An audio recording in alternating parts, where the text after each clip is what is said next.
And hello good people, balik lagi sama gue Badri and welcome back to my podcast Cuma Mau Cerita.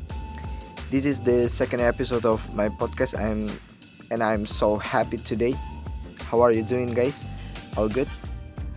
Semoga lo semua dalam keadaan good mood dan sehat ya, karena sekarang nih Omicron lagi naik-naiknya nih.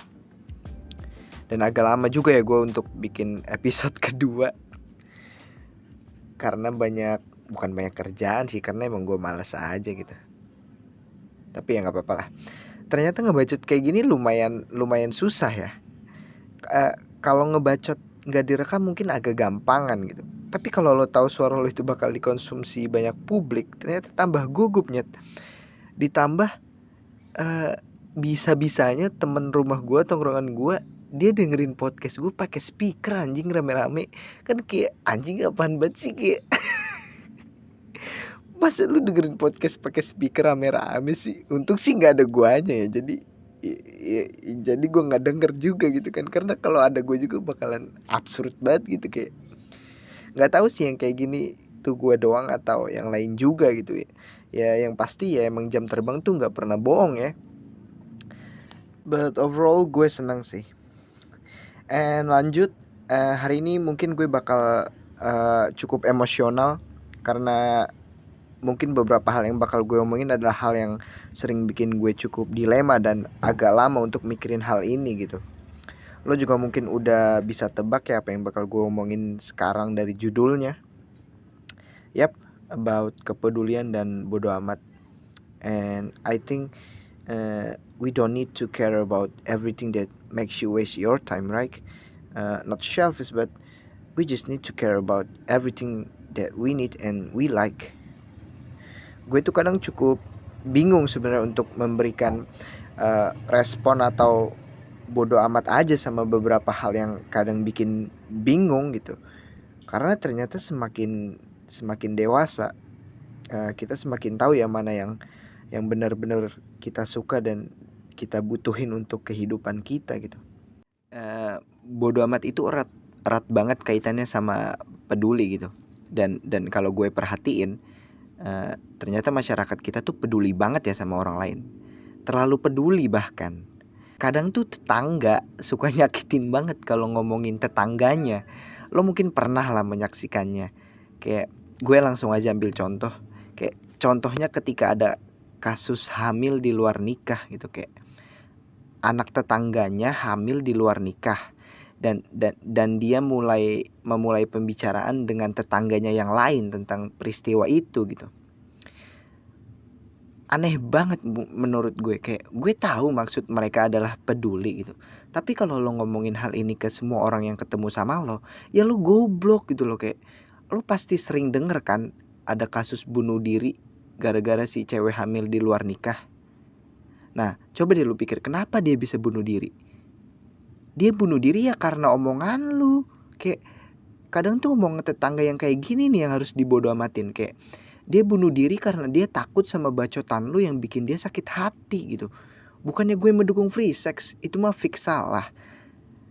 Tapi lebih salah lagi kalau lo ngomongin hal itu tanpa rem ke semua orang gitu. Kayak kalau emang lo gak bisa bantu keluarga yang lagi mengalami peristiwa itu, ya lo diem aja gitu. Kayak jangan malah ngebacot gak jelas gitu loh. Kayak kebebasan berbicara tuh bukan berarti lo bebas nyakitin orang lain secara verbal gitu loh. Kayak aneh nih, emang ini tetangga kayak gini tuh pas masa kecilnya stunting dia tuh. Kayak kurang gizi, otaknya gak berkembang gitu loh. Kayak ngomong asal kemana-mana gitu. Kayak Dan kadang tetangga juga ngelakuin hal yang sama ketika anak tetangganya gak naik kelas waktu sekolah.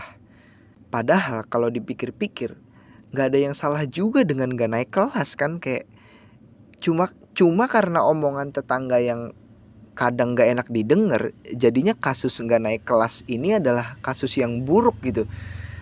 Padahal kan dalam proses belajar, kalau emang lo belum bisa dan harus ngulang ya nggak apa-apa nyet gitu loh. Kayak yang salah adalah ketika lo tahu lo harus ngulang tapi lo nggak ngelakuin gitu. Kayak lo berhenti sekolah, dan seharusnya itu nggak terjadi kan. Dan gue paham kalau nggak naik kelas itu berarti akan menambah biaya. Iya dong. Tapi itu bukan berarti buruk loh, kayak nggak naik kelas tuh bukan sebuah kejahatan juga kok menurut gue. Kayak tapi ya kalau bisa sih emang naik kelas gitu kayak untuk meringankan ekonomi keluarga lah. Gue paham gitu, terutama keluarga menengah ke bawah. Dan terutama kalau di dunia perkuliahan sih ya emang sih nggak salah kalau lo ngulang sebuah matkul gitu, tapi kalau bisa ya jangan sampai ngulang gitu. Dan alasannya tuh ya yang masuk akal gitu, kayak biar apa ya, biar selain lo meringankan ekonomi keluarga lo juga akan lebih mudah untuk menjalani semester selanjutnya gitu kayak. Nah, itu harus peduli gitu loh. Cuman omongan-omongan tetangga yang nggak jelas tuh kayak itu tuh si itu nggak naik kelas tuh, si dia blow on tuh kayak fuck anjing, itu kayak bangsa tuh omongan-omongan tetangga emang yang kayak gitu tuh kayak. Dan ada beberapa kejadian yang sempat bikin gue bingung untuk peduli atau enggak gitu. Ini ceritanya waktu gue dulu SMA. Dulu waktu SMA kelas akhir, dan udah jadi hal yang normal ya untuk anak-anak SMA atau SMP di kelas akhir, di kelas 12 itu bikin buku BTS gitu kan. Bukan BTS boyband Korea loh ya, kayak tapi buku tahunan sekolah gitu. Mungkin beberapa dari lo udah tahu dan bahkan mungkin bikin juga pas SMP gitu atau SD mungkin, gue nggak tahu juga kan. Kayak nah, jadi kalau lo perhatiin ketika siswa bikin buku BTS, kadang tuh suka ada gitu beberapa oknum, terutama guru gitu. Bukannya gue menjelekkan guru ya, tapi ada beberapa oknum guru yang ikut nyari untung gitu dari proyekan BTS ini. Nah, jadi biasanya oknum yang mau ngambil untung ini tuh bisa dengan berbagai cara gitu, kayak mulai dari dia yang megang keseluruhan uang yang nantinya mungkin bakal dikorupsiin, atau dia ngelobi konveksi masalah harga supaya doi bisa dapat surplus. Dan hal-hal yang kayak gini tuh kan tai ya, maksud gue kayak masih sempet-sempetnya lu buat nyari untung yang padahal kalau ini nggak ada lo, ini juga bisa jalan nyet gitu kayak.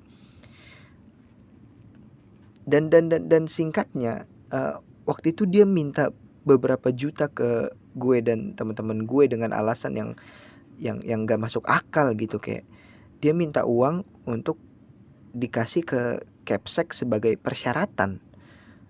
Dan aneh kan, kayak aneh gila tuh alasan, kayak buat apa coba gue ngasih duit beberapa jokot ke doi yang nggak ada kaitannya gitu kan. Kayak ya emang lo nggak mikir apa kalau sejuta aja tuh berarti banget gitu buat PT-PT buku BTS gitu, kayak berak emang nih orang-orang kayak gini nih. Dan yang anehnya, dia bilang gini, dia bilang gini ke angkatan gue, ini kalau kalian nggak ngasih nanti ada kelas kalian bakal nggak bisa bikin buku BTS loh. Terus gue abis dia ngomong kayak gitu, gue langsung kayak anju, gue nggak peduli anjir sama adik kelas gue kayak. Terus menurut lo gue harus prihatin dan bersalah gitu kalau adik kelas gue nggak bisa bikin buku BTS? Kayak ya enggak lah gitu, kayak gue cuma peduli untuk BTS angkatan gue kali. Kayak abis ini kan gue lulus nih, gue udah nggak SMA lagi, udah bodo amat gitu. Kayak SMA kan tetap akan berdiri kan walaupun gue udah nggak ada di situ gitu. Kayak masalah adik kelas gue nggak bisa bikin BTS mah ya bodo amat anjir. Ya gue nggak peduli gitu, kayak masa iya sih nyet gue harus peduli. Dan nggak mungkin juga gitu kalau di suatu angkatan nggak dibolehin bikin buku BTS gitu. Kayak kecewa aja nggak sih, kayak selama ini lu adalah orang yang mengajarkan gue dan teman-teman gue untuk tidak melakukan praktek korupsi, kolusi dan nepotisme gitu. Korupsi sih khususnya. Tapi faktanya adalah lu yang melakukan itu di depan mata gue gitu tanpa malu, dan ya lu bodo amat juga gitu sama gue. Miris sih gue. And yang lucu, kadang ada orang yang pengen banget diamatin gitu, kayak padahal mah nggak perlu anjir, kayak bodo amat gue sama lo. Ceritanya dulu waktu SMA, kebetulan di sekolah gue pecinta alam adalah ekskul yang cukup keren lah ya, cukup disukai sama, anak-anak. Cuma kadang, beberapa dari mereka tuh suka kepedean gitu, kayak doi ke sekolah pakai tas carrier yang gede gitu, yang tinggi, yang buat naik gunung. Kayak anjir, kalau dipikir-pikir ngapain ya, kayak dia mau menunjukkan identitasnya sebagai anak pecinta alam. Ke sekolah ya pakai tas sekolah biasa aja anjir, kayak nggak usah pakai carrier yang 60 liter juga, kayak buat apa gitu. Kayak lu pecinta alam tapi sikap lu tuh mengganggu alam sekolah gitu, kayak nggak sewajarnya gitu kayak. Gue sempet nanya ke doi gitu kayak, "Lo ngapain sekolah pakai tas carrier?" Dan dia jawab, "Gini, Bat, gue mau menunjukkan kalau gue tuh anak pecinta alam, makanya gue pakai tas gunung." Well, anak badminton juga nggak ke sekolah pakai tas raket kali, kayak anak rohis juga nggak ke sekolah pakai tas gendang. Kocak.